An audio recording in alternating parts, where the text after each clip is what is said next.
Summer holidays வந்தாச்சு, நம்ம GT Holidays வந்தாச்சு. GT Holidays, South India's #1 travel brand. வந்தாச்சு The Chennai Silks mega combo sale, summer chill out sale. ஊடக வரலாற்றில் முதன்முறையாக IBC பக்தி விருதுகள் 2024 பிரம்மாண்ட பக்தி திருவிழா. அனுமதி இலவசம்.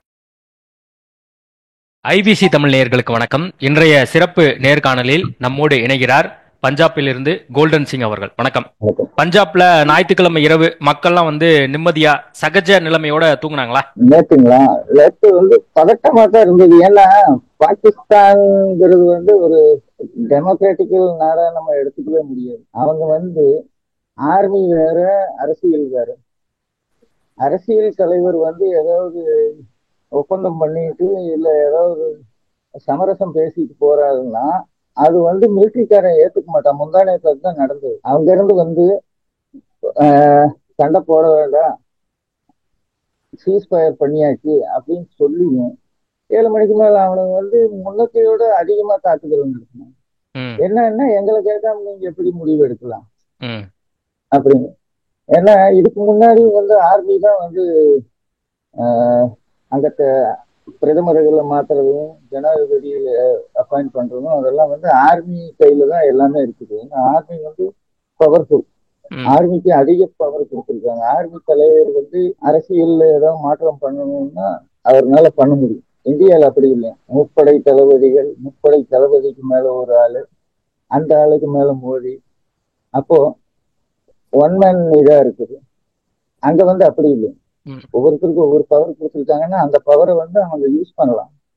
இங்க பவர் யூஸ் பண்ண முடியாது. பவர் யாருக்கும் இல்லை. ஹிட்லருங்கிற மாதிரி ஒன் மேன் அவர் சொல்லிட்டாருன்னா சரி அப்படிங்கிற மாதிரி. அங்க அப்படி இல்லை. அதனால நேற்று பதட்டமா இருந்தது.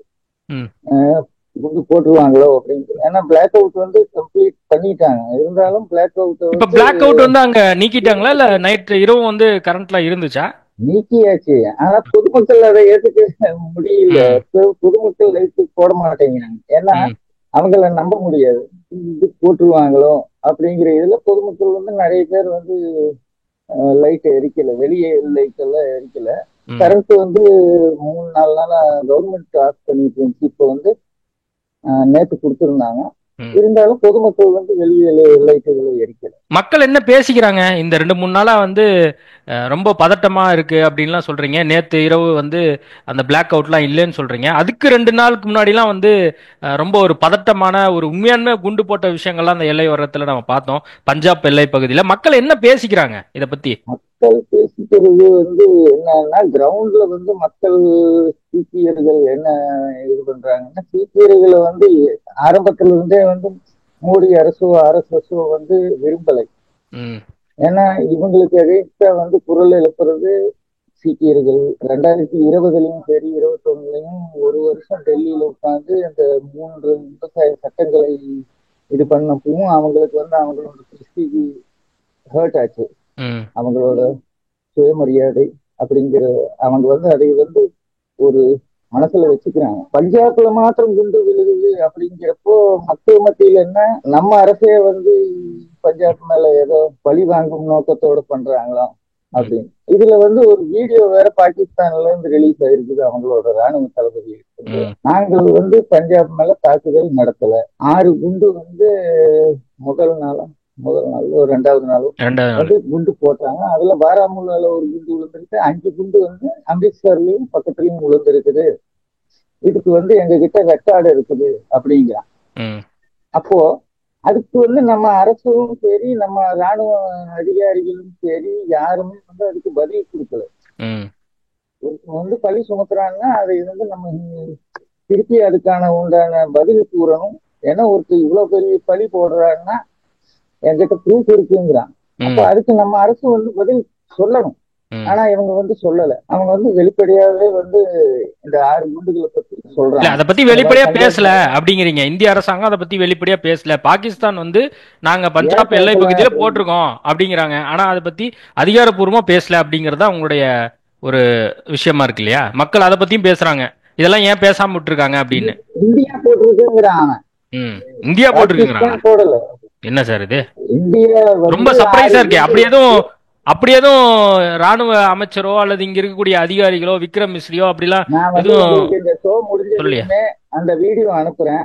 ம் அந்த வீடியோ வந்து நீங்க ஹிந்தி தெரிஞ்சவங்க கிட்ட கேட்டு உட்கார வச்சு கேட்டு அதை டிரான்ஸ்லேட் பண்ணி அது வேணா டெலிகாஸ்ட் பண்றதுன்னா பண்ணலாம். ஏன்னா அவன் வந்து சீஸ்பயர்ல பேசின அதே ஆள் தான் அதை பேசியிருக்காரு. இந்த மாதிரி 6 குண்டு வந்து இந்திய அரசு தான் போட்டது, நாங்க போடல அப்படின்னு யார் சொல்றா? பாகிஸ்தான் தரப்பா? பாகிஸ்தான் பரப்பு வந்து வெளிப்படையாவே வந்து பிரஸ்ல சொல்றேன் ரிலீஸ் பண்ணியிருக்கான். அதை வந்து நம்ம ஆளு வந்து எதிர்க்கவே இல்லை, அதுக்கு பதிலும் கூறல. இல்ல பாகிஸ்தான் தரப்பை விட்டுருவோம். பாகிஸ்தான் தரப்பு மிஸ்இன்ஃபர்மேஷனான தகவலை தருது, பொய் செய்தியை வந்து கொடுக்குது அப்படின்னு சொல்லி அதிகாரப்பூர்வமா விக்ரம் மிஸ்ரி வெளியுறவு செயலாளர் வந்து பிரஸ் மீட்டே கொடுக்கிறாரு. உலக நாடுகளுக்கு ஒரு ராங்கான மெசேஜை கொடுக்குது அப்படிங்கிறாரு அவரு. ராங்கான மெசேஜ் இல்ல, அவங்களோட மக்களுக்கு நாங்க வருந்துகிறோம், அவங்க அரசு அவங்க மக்களையே வந்து தாக்குது அப்படின்னு வேற சொல்றான் வீடியோல. பஞ்சாப் நாங்க தாக்கல அப்படின்னு அவன் வந்து விளக்கம் சொல்றான்.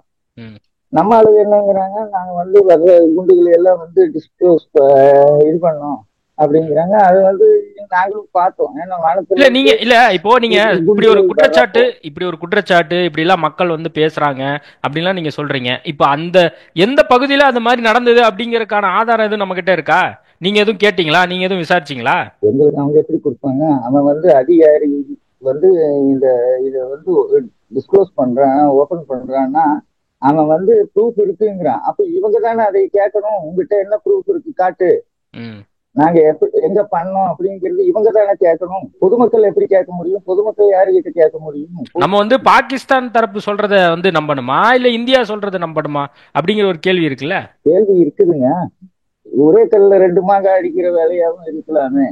ஏன்னா இந்தியாவில வந்து சீக்கியர்கள் தான் எல்லா பிரச்சனைக்கும் வந்து முன்னின்று போராடுறாங்க. அப்ப இவங்களையும் பொருளாதார அளவுல வந்து பின்னடைவு வச்சுட்டோம்னா இவங்க அவங்க வேலையை பார்த்துட்டு போராட்டத்துக்கு போக மாட்டாங்க, எந்த வெளி இதுக்கும் வந்து என்டர் பண்ண மாட்டாங்க. பொருளாதாரத்துல இப்ப ஒருத்தன் வீடு இடிஞ்சிருச்சுன்னா அவன் வீடு திருப்பி கட்டணும், வீட்டுல இருக்கிற பொருட்களை சேர்த்தணும்னா 10 வருஷம் ஆயிடும். சில துறையில வேலை செய்யற தொழிலாளி எல்லாம் வந்து வாழ்நாள் முழுசா வீடு கட்ட முடியறது இல்லை. இந்தியா பாகிஸ்தான் வாரும் போது இப்படி ஒரு விஷயத்த கருத்து தெரிவிக்கும் போது இது எப்படி வந்து நம்பக்கூடிய ஒரு விஷயமா இருக்கும்? நாங்க நம்ப சொல்லலைங்க, நாங்க அந்த வீடியோ வச்சுதான் இதை சொல்றோம். அந்த வீடியோ வந்து அங்க இருந்து வந்திருக்குது, அது வந்து சர்க்குலேட் ஆயிருக்குது, எல்லா மாநிலத்துக்கும் போயிருக்குது.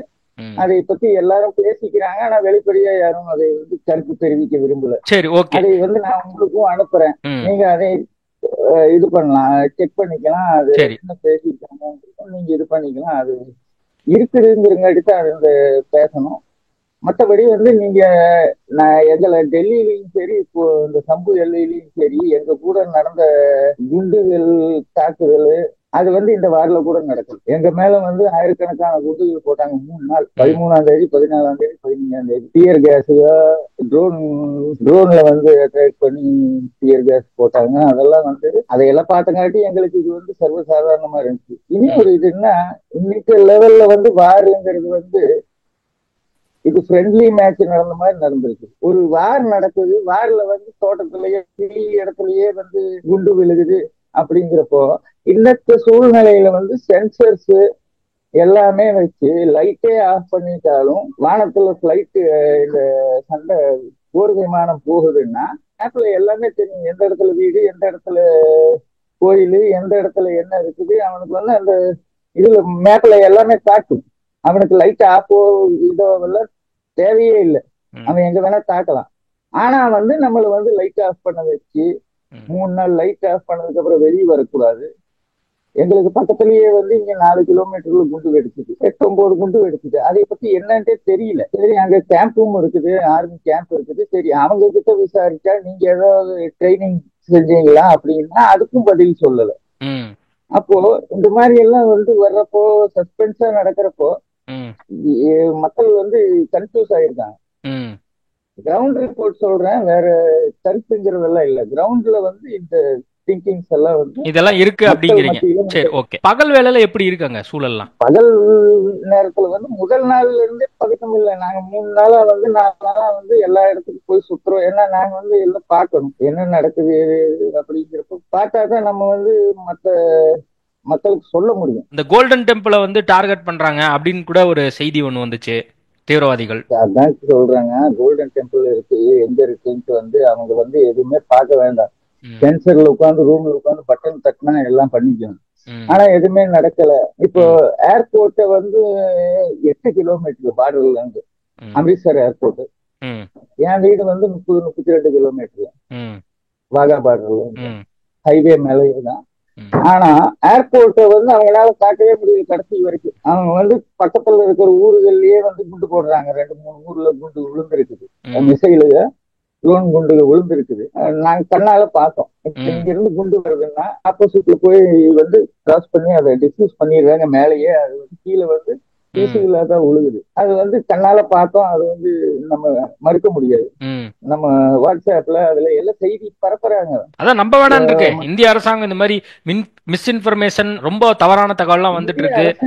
பிஐபி ஃபேக்ட் செக் அப்படிங்கிற ஒரு அதிகாரப்பூர்வ பக்கம் இருக்கு, அதை வந்து நீங்க செக் பண்ணிக்கங்க அப்படின்லாம் சொல்றாங்களே. பண்றாங்க தலைவர். நான் அவங்கள பத்தி சொல்லல, அரசை பத்தி நான் சொல்லல. அரசுக்கு வந்து இதையெல்லாம் வந்து ஃபுல்லாவே வந்து வாட்ஸ்அப்போ இல்ல பேஸ்புக்கோ இல்ல இன்ஸ்டாகிராமோ வந்து கண்ட்ரோலே இல்லை. ஏன்னா வேணா எதைய வேணா போட்டு பதிவு பண்ணிடுறான். அது வந்து சில டைம் வைரல் ஆகி மக்கள் மத்தியில போய் அது உண்மையாயிருது. ஆனா வந்து நாங்க வாருக்கு அகேன்ஸ்டாவும் இல்லை, வாருக்கு சப்போர்ட் தான். ஏன்னா வார் வந்து தீவிரவாதிகளை கண்டிப்பா வந்து நம்ம வந்து அவங்க வந்து தீர்த்தாகணும். ஏன்னா இது வந்து பல காலத்து பிரச்சனை, இதை வந்து தீர்த்தான் ஆகணும். இந்தியா சுவிட்சர்லாண்டுங்கிற பல்கம் வந்து 400 கிலோமீட்டர் பாகிஸ்தான் பார்டர்ல இருந்து. அப்ப 400 கிலோமீட்டர் அவன் அங்க வந்திருக்கான். எப்படி வந்திருக்கான்? அப்ப அது வந்து நம்மளோட தவறு தானே. இப்படி வந்தான், சரி வந்துட்டான், சுட்டுட்டான். அவன் தப்பிச்சு போற அளவுக்கு அவனுக்கு எப்படி இதாகுது? அவன் மத்த வழியிலேயே போனாலும் 5 மணி நேரம் ஆகும். அப்போ நம்ம விமானப்படையை வச்சு அவனுங்களை பிடிச்சிருக்கலாம். சினிமாலேயே நம்ம பாக்குறோமே, மேல போய் எல்லாம் கீழே தெரியும். அவன் இதே வழியில தப்பிச்சு போறான்னா அது எவ்வளவு பெரிய ஒரு இது. மன்மோகன் சிங் வந்து அந்த பார்லிமெண்ட் அட்டாக் நடந்துச்சு இல்லைங்க, அதுல வந்து தீவிரவாதிகளை பிடிச்சி தீவிரவாதிகள் பாகிஸ்தான்காரங்கிறத அடையாளம் காட்டி அவரும் வார் வச்சிருக்கலாம். எங்க பார்லிமெண்ட்டை தாக்கிட்டாங்க, இதுக்கு மேல என்ன அப்படிங்கிறத வச்சு ஒரு வார் பண்ணக்கூடிய சூழ்நிலை அதுவும் இருந்தது. இருந்தாலும் பண்ணாம உலகம் மத்தியில வந்து அவனை தீவிரவாதிகளும் சுட்டி காட்டி அவனுங்களை பொருளாதாரத்துல நம்ம வந்து பின்னடைய வச்சோம். எந்த நாடும் அவனுக்கு கடன் கொடுக்க தடை விதித்தோம். தீவிரவாத நாடு கடன் கொடுக்க கூடாது. அப்ப 10 வருஷம் அவனுங்களுக்கு வந்து யாரும் வந்து கொடுக்கல. நமக்கு எதிர் நாடு வேணா கொடுத்துருக்கலாம், ஆனா வந்து பொது ஃபண்டுகள்ல இருந்து அவனுக்கு காசு கொடுக்க விடாம அவனுங்களை வந்து பொருளாதாரத்தில் இன்னைக்கு வந்து இந்தியாவையோட ரொம்ப பின்தங்கி இருக்காங்க. அதுவும் ஒரு காரணம். தீவிரவாதம் வந்து ஒருங்கினதுக்கு வந்து இதுவும் ஒரு பெரிய காரணம். ஏன்னா காசு இருந்தா தான் பண்ண முடியும், எதையுமே வந்து பணம் இல்லாம பண்ண முடியாது. அப்ப அவரு வந்து அந்த மாதிரி வந்து அவங்கள வந்து முடிச்சாரு. அது வந்து அவரோட திங்கிங். ஆனா நம்ம இந்த 5 பேருக்காக வந்து ஒரு போர் வச்சு அதே 3 நாள்ல வந்து நம்ம வந்து போய் ஒருத்தர் சொல்றாரு, ட்ரம்ப் சொல்றாரு, சரி மரியாதைக்குரியவர் ஏத்துக்கலாம். ஆனா வந்து நமக்கு என்ன கிடைச்சது? போர் ஆரம்பிச்சாச்சுன்னா அதை முடிச்சு வெற்றி அடையணும். இது வரைக்கும் நம்ம 71 எத்தனை போர் நடந்திருக்குதோ, நான் இருக்கிற இடம் தான் வந்து பார்டர். ரிவர் வந்து பியாஸ் ரிவர் வருது. அந்த பியாஸ் ரிவர் தான் பாகிஸ்தானோட எல்லையா ஃபர்ஸ்ட் முடிவு பண்ணாங்க. அந்த ரிவருக்கு இந்த சைடு இந்தியா, ரிவருக்கு அந்த சைடு பாகிஸ்தான் அப்படின்னு. ஆனா பொற்கோயில் இருக்கிறங்காட்டி நாங்க ஒத்துக்கல சீக்கியர்கள். இருந்தும் வந்து எங்களோட ஒரு கோயில் வந்து அந்த சைடு போயிருச்சு. ஏன்னா அங்கேயும் சீக்கியர்கள் இருக்காங்க, பஞ்சாப் இருக்கு. குருநானக் அவர் பிறந்த கோயில் வந்து அந்த சைடு இருக்குன்னு அதுக்கு வந்து பாஸ் கொடுத்து இந்தியாவே அனுமதிச்சு இருந்துச்சு, போகலாம் போய் பார்த்துட்டு வரலாம் அப்படின்ட்டு. ஒரு கோயிலுக்காக வந்து அந்த பார்டரை வந்து நம்ம வந்து அந்த சைடு கொண்டு போனோம். இது வரைக்கும் வந்து நம்ம வந்து போர்ல வெற்றி தான் அடைஞ்சிருக்குமே வழியே எப்பவுமே வந்து சமரசம் பேச. தொடர்ந்து ஆபரேஷன் சிந்தூர் வந்து ஆன்ல தான் இருக்கு அப்படின்னு சொல்லி நேத்து கூட வந்து அந்த முப்படை தளபதிகளும் வந்து சொல்லியிருக்கிறாங்க. அது மட்டும் இல்லாம விக்ரம் மிஸ்ரியும் அதை தான் வந்து சொல்றார். அவங்க பதிலடி கொடுத்தாங்கன்னா கண்டிப்பா நம்ம திரும்ப கொடுக்க தான் போறோம் அப்படின்னு சொல்லியிருக்காங்க. நீங்க இறுதியா சொல்ல வர்றது என்ன? இந்தியன் கவர்மெண்ட் இப்போ வந்து ஆபரேஷன் இன் ஆன் அப்படின்னு தான் சொல்லியிருக்காங்க. பஞ்சாப் மக்களுடைய மனநிலை என்னவா இருக்குங்கிறத பதிவு பண்ணிட்டீங்க. வந்து முடிஞ்சு போச்சுன்னு வந்துருச்சு. பாகிஸ்தான் மத்தியிலையும் இந்தியா மத்தியிலையும் நமக்கு கிட்ட இவ்வளவு பெரிய ஆர்மி இருந்து நமக்கு ஏன் இந்த சூழ்நிலை? நம்ம அவனுங்களை முடிச்சு ஒரு ரேட்டு முடிச்சிட வேண்டியதானே. நமக்கு அவனுங்களை இருக்கிற இடமெல்லாம் வந்து இந்திய கவர்மெண்ட் தெரியுங்குது, ஸ்ட்ரைக் பண்ணுது, சர்ஜிக்கல் ஸ்ட்ரைக் பண்ணுது, எல்லாம் பண்ணுது. அப்போ ஒரு தாட்டி அதை முடிச்சுக்கலாமே. நம்ம அந்த கீழே இறங்கி நம்ம சமரசம் பேச வேண்டிய ஒரு பெரிய நாடும் சின்ன நாடும் நமக்கு வெளிநாடு மத்தியில வந்து அவமானமா தான் இதை எடுத்துக்கொள்ள. அமெரிக்கா வந்து ஒரு சைடு அவனுக்கு $1 பில்லியன் கொடுக்குறான் ஒரு நாள் முன்னாடி வார் ஃபண்டு. அடுத்த நாள் அவன் வந்து பேசி சமரசம் அப்ப அவன் 2 சைடும் வேலை செய்யறான். $1 மில்லியன் வந்து அவன் காசு அவனுக்கு வந்து வார் ஃபண்டு கொடுக்குறான். அப்போ அவன் ஒரு சைடு காசும் கொடுக்குறான், ஒரு சைடு வந்து சமரசம் பேசுறான்னா நம்ம அவன் சொல்றதை எப்படி ஏற்றுக்கலாம்? வார் வந்து பொதுமக்களுக்கு வந்து எந்த இடங்களும் வராம. ஓகே, உங்க தரப்பு விஷயத்த வந்து நீங்க பதிவு பண்ணிருக்கீங்க. இந்தியன் ஆர்மியை நம்ம நம்புவோம், நம்ம பொறுத்திருந்து பார்ப்போம். அமைதி நிலவணும் அப்படிங்கறத உலக நாடுகளுமே வந்து இதை பத்தி பேசிட்டு இருக்காங்க. நேர்காணல் கொடுத்ததுக்கு மிக்க நன்றி. சம்மர் ஹாலிடேஸ் வந்தாச்சு, நம்ம ஜிடி ஹாலிடேஸும் வந்தாச்சு. GT holidays, south India's number 1 travel brand. வந்தாச்சு தி சென்னை சில்க்ஸின் mega combo sale, summer chill out sale. ஊடக வரலாற்றில் முதன்முறையாக ஐபிசி பக்தி விருதுகள் 2024 பிரம்மாண்ட பக்தி திருவிழா. அனுமதி இலவசம்.